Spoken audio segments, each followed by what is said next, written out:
Hey everybody, welcome back to another Arrow recap and review for Season 8. Today I'm talking about both Episode 5 and Episode 6 entitled Prochnost and Reset, respectively. If you have not seen either of these episodes, go watch them on CWT.com and then come back here because we are talking full spoilers. So Episode 5 basically centers around the team going to Russia to get a pulse wave generator, or at least the plans for one, which will help them defeat the Monitor. And while that's happening, Diggle and Roy, who he's brought back into the mix, are tracking down some plutonium. The center, or like the really focus of this episode, is that Oliver needs to learn to let Mia and William kind of do their thing because, again, they're adults. These aren't kids, but he's treating them like kids because they're his kids. And he has to kind of learn that they do know what they're doing, kind of, and he kind of just has to let them do what they need to do, let them fight, let them do the program, do whatever they need to do to get the mission done. And you see a lot of back and forth between Oliver and Mia about what he's allowing her to do, what dangers he will let her get into. And so first, this episode starts off with this really great training montage where we see Oliver training Mia, which is really great to see. And you see a lot of callbacks to different Arrow training techniques he's done over this series, like the tennis ball shooting thing. I thought that was really good, and it shows that Mia is almost not really caught up to Oliver, but like she has potential, so that was exciting to see. And then we see the mission where they're kind of splitting off and doing their thing. Another thing that stood out to me was the dynamic between Roy and Diggle, where Diggle kind of tells him about Crisis, but not really. And he's like, yeah, we need you back, man. But, you know, Roy is kind of still hesitant because last season we saw that he actually died and was brought back using the Lazarus Pit, which means he now has a bloodlust, and he's kind of afraid that he's going to lose it again, which could very possibly happen. But Diggle's like, no, man, what you need is a team. Our kids came from the future and told us that you helped them, so we know that you are able to do this, that you have the ability to overcome your bloodlust. So I thought that was a really great moment, and we see them fight together. We see Oliver, Mia, and William working together with Laurel. That's another thing that I'll get into. Another great thing about this episode was we had Anatoly back, who has been like on a bumpy ride through Arrow. Like, we've seen him as a friend of Oliver, we've seen him as an enemy, and now he's back to being friends. So it was nice seeing him back and seeing the relationship between him and Anatoly, which I thought was one of the strongest parts of the Russia storyline, and seeing Oliver dealing with the Bratva again.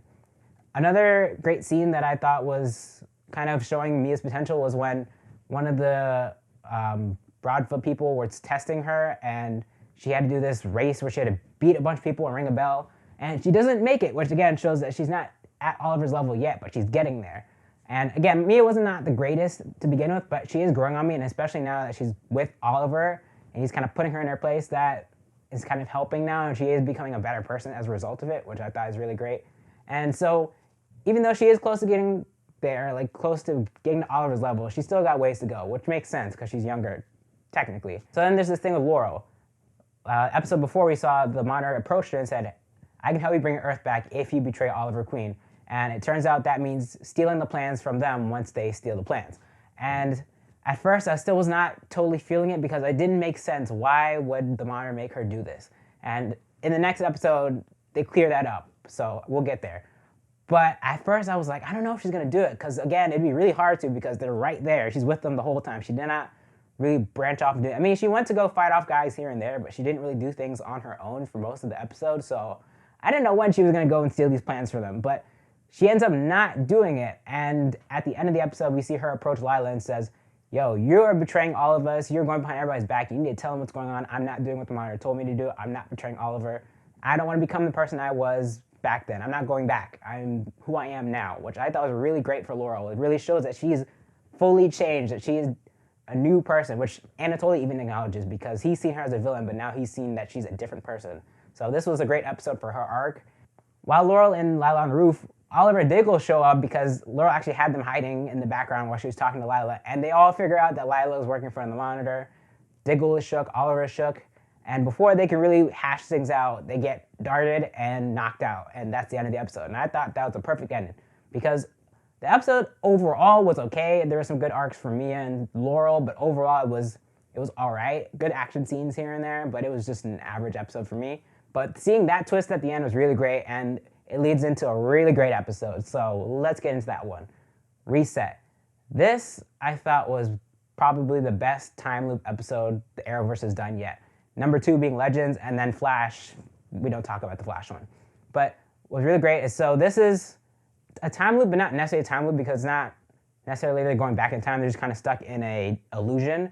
Laurel and Oliver are stuck in this illusion where Quentin Lance is alive and he is the mayor, and they meet at this party, and while they're at this party, the mayor gets a call that there's a hostage situation, and they go to this hostage situation, and then there's a bomb, and then the bomb blows up. And so at first they thought that what was causing the reset was the bomb exploding, but then what they figure out is it's actually tied to Quentin Lance, and his death is what causes the time reset. So we see Oliver and Laurel going back and forth, going through different ways to try and get out of the loop by saving Quentin Lance. And what I thought was really great is we saw some really sweet moments between Oliver and Quentin, them reuniting, and then Laurel and Quentin, especially because Laurel, before he died, was very close to him, and he kind of was the catalyst for her to really become a better person and become the new Black Canary. So it was really, really meaningful for her to see him again, and that was really sweet.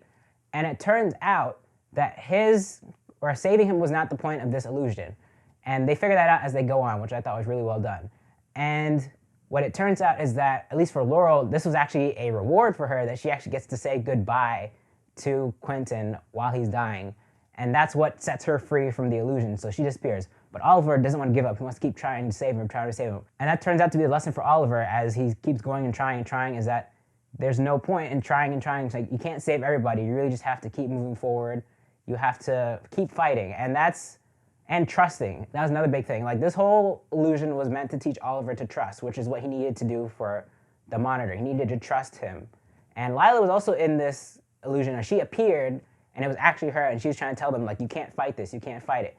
And that was another point of it, is that you can't fight what's coming, Oliver. You are going to die.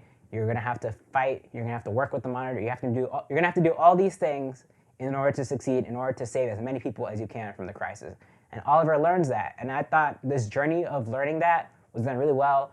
The time loop gimmick was used really well here. I don't think it was annoying. Like in The Flash, it was more annoying than useful. It was more of a gimmick. It didn't add much to the story necessarily. It was just kept happening. But this one, you could tell every iteration something new was being learned, or the characters had a different approach, or they were learning something as it was going on. I thought that was really well done. A lot of great performances, a lot of great emotional moments, and some funny moments too. Like, there's a moment where Laurel roasted Lila, and I remember she said something like, you don't rock the short hairdo as well as I do. And that part had me laughing so hard. I mean, that was amazing, seeing Laurel put Lila in her place. Like, that was really great.